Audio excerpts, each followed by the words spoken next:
Desde Pitágoras buscamos un orden, una forma. ¿Habrá también un orden matemático detrás de todo lo que se difunde?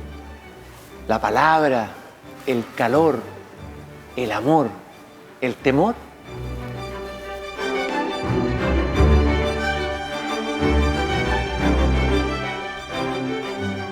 Todos hemos tenido la experiencia de sentir el calor y percibir cómo la temperatura varía si estamos más cerca o más lejos de la fuente que lo genera. Los matemáticos estudian este fenómeno con la ecuación del calor, que mide la variación de temperatura en cada punto de una habitación. El promedio subirá si estamos más cerca del fuego y bajará si nos alejamos. Con la ecuación de calor podemos predecir cómo el calor se difunde para cambiar la temperatura de la habitación. Esta ley establece que si el promedio de temperatura alrededor de un punto es mayor que en él, la temperatura en ese punto aumentará. Y si el promedio alrededor es menor, disminuirá. Les voy a describir un prototipo de ecuación en derivadas parciales que se llama la ecuación del calor, que lo que intenta describir es la temperatura en una región del espacio, digamos una pieza, ¿ya? En 3 dimensiones, en un punto X y en un instante t, llamamos U de xt a la temperatura en ese punto y en ese instante de tiempo. Entonces la ley de difusión del calor corresponde a una ecuación en derivadas parciales, que es la derivada parcial de U respecto a t, en xt igual a un operador que llamamos laplaciano de U en el punto X y en el instante t. Una ecuación de este tipo aparece en verdad en el modelamiento de muchos fenómenos distintos. Una cosa que la hace bastante diferente de una ecuación algebraica es el hecho de que sus incógnitas en verdad son infinitas, porque tenemos infinitos puntos en el espacio y, en principio, una infinidad de instantes de tiempo. Por lo tanto, esta ecuación en realidad engloba infinitas incógnitas. El comportamiento del calor está presente en la naturaleza y se conoce como difusión. Por eso los matemáticos han usado como base la ecuación del calor para formular modelos que permiten describir otros fenómenos naturales muy diferentes. Fenómenos como son las manchas en la piel de un leopardo, la formación del embrión o una colonia de bacterias. En todos estos fenómenos hay difusión. Pero no solo eso, porque si todo fuera difusión, no existiría esta riqueza de patrones en la naturaleza.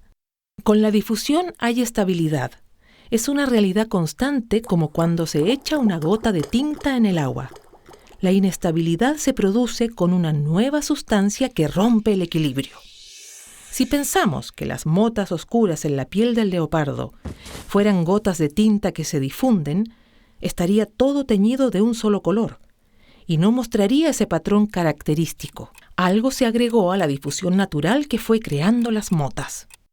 Para explicar este fenómeno de surgimiento de patrones o morfogénesis, el matemático Alan Turing ideó un modelo para describir estas formas biológicas que consideraba la difusión de 2 sustancias, un pigmento o activador y un blanqueador o inhibidor que compiten y reaccionan en la piel del leopardo. Reaccionan porque tienen cierta interdependencia. Su sola presencia los hace crecer o disminuir.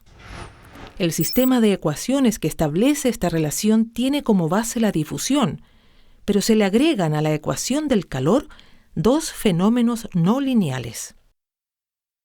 En el estudio de colonias de bacteria o el crecimiento de tumores también se observan patrones, pero se suma una tercera variable que es el sustrato, es decir, la comida que necesitan las bacterias para desarrollarse. Es un proceso simultáneo, donde actúa el activador, inhibidor y sustrato y forman un patrón de crecimiento. Hemos visto que la ecuación del calor sirve para describir multitud de fenómenos. La temperatura de una pieza, una bacteria, el movimiento de tumores. Y lo que vamos a hacer ahora es presentar un último modelo que nos va a describir el límite de lo que se conoce en ecuaciones en derivadas parciales no lineales. El modelo que les voy a presentar se conoce como el modelo de Navier-Stokes. Y lo que tiene en adición a la ecuación del calor es 2 términos no lineales que van a medir ya no la temperatura, sino que la velocidad de un fluido. Estos dos términos no lineales son los siguientes. Primero tenemos un término que se denomina transporte por el fluido mismo, y por último tenemos un término relacionado con la presión del fluido. Y lo que mide este término es el hecho de que un fluido no se puede comprimir.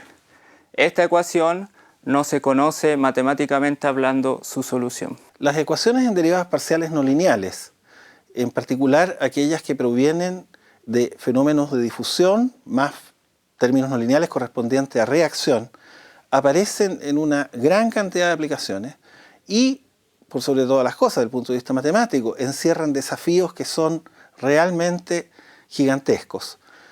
Ya el solo saber si una ecuación es resoluble, si tiene solución, si tiene más de una solución, si se puede encontrar de manera más o menos explícita o representarla de una manera adecuada y seleccionarla de manera que dé respuestas a la pregunta que la origina, son problemas que son muy importantes y muy trascendentales para el área y que están muy distantes todavía de ser resueltos completamente.